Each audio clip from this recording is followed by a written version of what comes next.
आज की ये जो वीडियो है ये एक बहुत ही कॉमन वर्ड के बारे में, और कॉमन वर्ड वो जो है वो हम रोज़ाना टॉक शोज़ में सुनते हैं, न्यूज़ ब्रेक में सुनते हैं, कोई पॉलिटिकल गैदरिंग है वहाँ पे सुनते हैं, कहीं पे कोई इंटेलेक्चुअल बैठे हैं, कोई जो ऐसे आदमी बैठे हैं जो ज़रा पॉलिटिक्स को ज़्यादा समझते हैं आम आदमी की निस्बत से, वो ये वर्ड इस्तेमाल करते हैं। वो वर्ड है इस्टेब्लिशमेंट।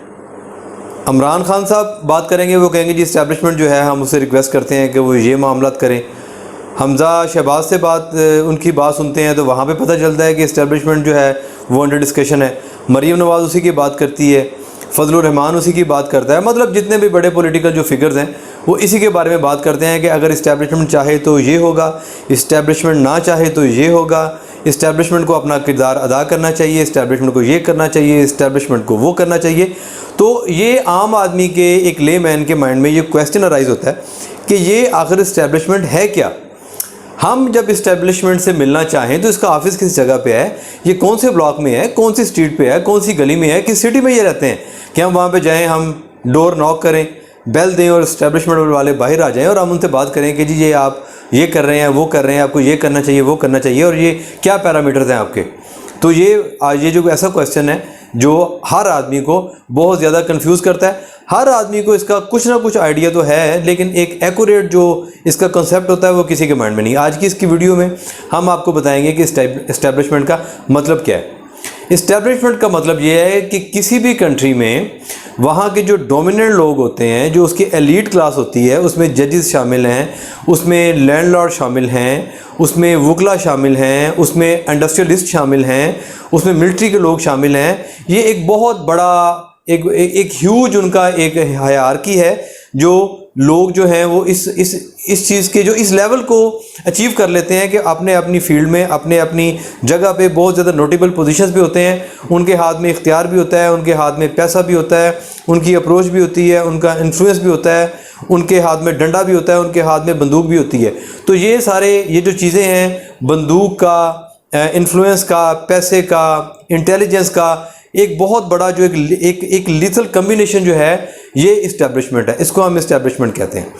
अब ये तो बात हो गई इस्टेब्लिशमेंट की। अब इस्टेब्लिशमेंट को हम पहचाने कैसे पता चलेगा कि ये इस्टेब्लिशमेंट है। जो किसी भी सिस्टम में जो उस सिस्टम के जो बेनिफिशरीज होते हैं, जो उस सिस्टम का सबसे ज़्यादा फ़ायदा उठा सकते हैं, किसी निज़ाम का सबसे ज़्यादा फ़ायदा उठा सकते हैं और उसका फ़ायदा उठाते भी हैं, वो इस्टेब्लिशमेंट है। ये उसका पहला फीचर है। और दूसरा फीचर उसका क्या है? पावर। उनके पास पावर होती है, वो पावर में है, वो निज़ाम के बेनिफिशरी भी हैं और उनके पास पावर इतनी है कि किसी को भी ज़मीन से उठा के आसमान पे ले जाएं और आसमान से उठा के ज़मीन पे ले जाएं। ये उसका दूसरा फीचर है। पावर आती कैसे है? पैसे से, बंदूक से, डंडे से, इन्फ्लुएंस से। ये चीज़ें हैं जो उनको वो पावर देती हैं। अब यहाँ पर बात हो रही है, अगर हम ये तो एक जनरल एक ओवरऑल कॉन्सेप्ट हमने डिस्कस कर लिया कि इस्टेब्लिशमेंट कहते किसी है। यहाँ से आपको एक कॉन्सेप्ट क्लियर हो गया।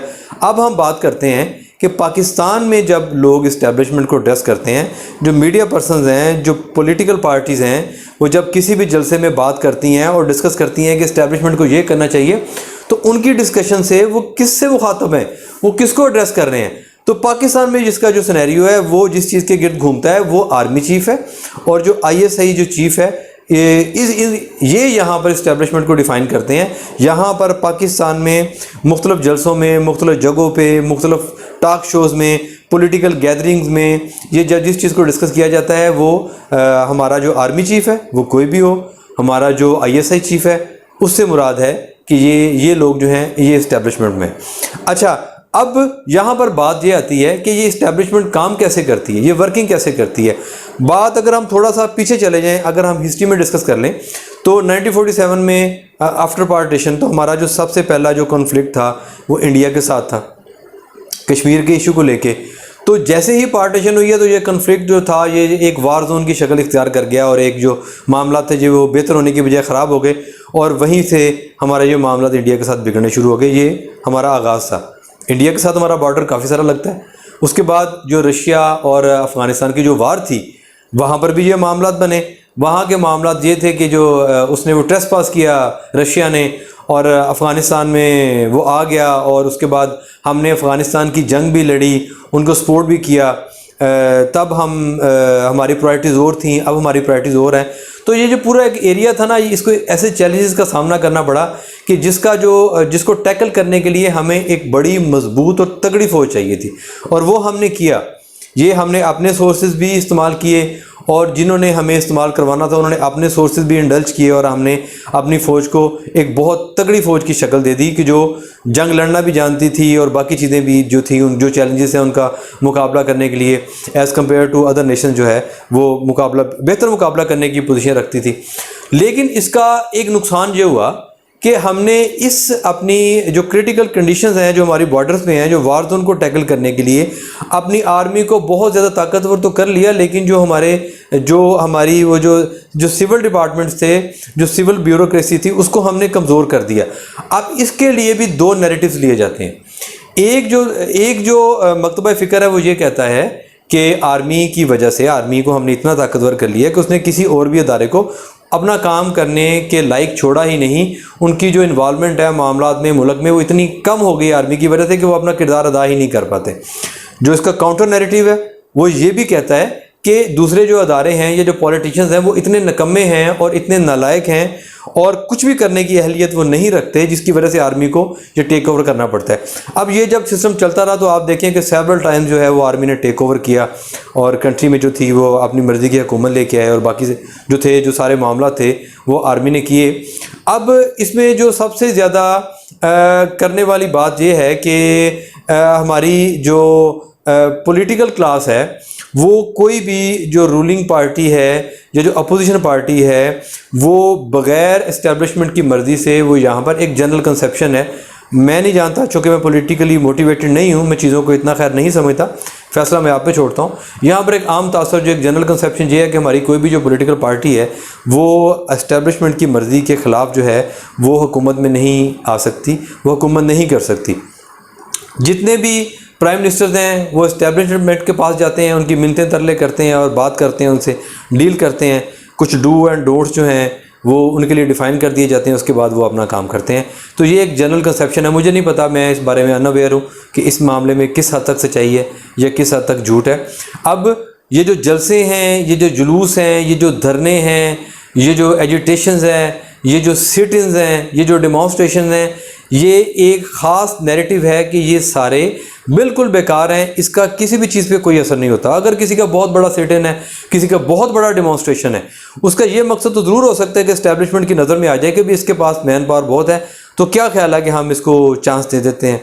और अगर उसके पास मैन पावर कम है, वो जल्द से छोटे करता है, अपनी बात समझाने में नाकामयाब रहता है, तो इस्टेब्लिशमेंट ये सोचती है कि इसको अभी चांस जो है वो देना नहीं बनता। तो ये सारी पावर गेम है।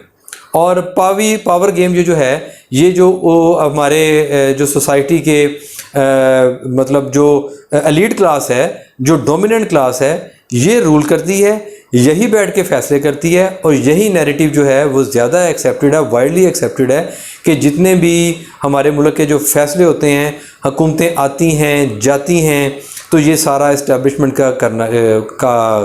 उनकी जो प्रायोरिटीज़ होती हैं उनकी लाइकिंग और डिसलाइकिंग पे होता है। तो ये एक जनरल कंसेप्शन है कि जो अब मैंने एक मुख्तसर सी वीडियो में आपको बताया है कि इस्टेब्लिशमेंट से मुराद किसी भी मुल्क की डोमिनेंट और एलीट क्लास होती है।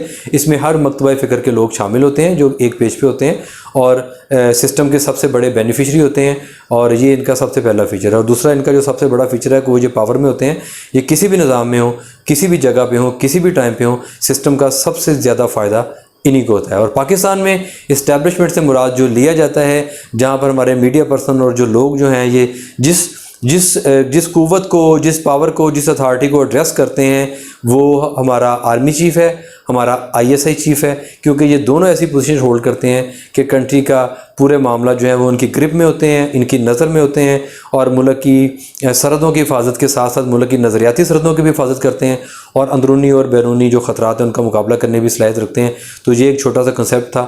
मेरा ख्याल है कि इस वीडियो के बाद ये समझना आपके लिए मुश्किल नहीं होगा कि इस्टेब्लिशमेंट किसे कहते हैं और ये कैसे काम करती है। Thank you very much.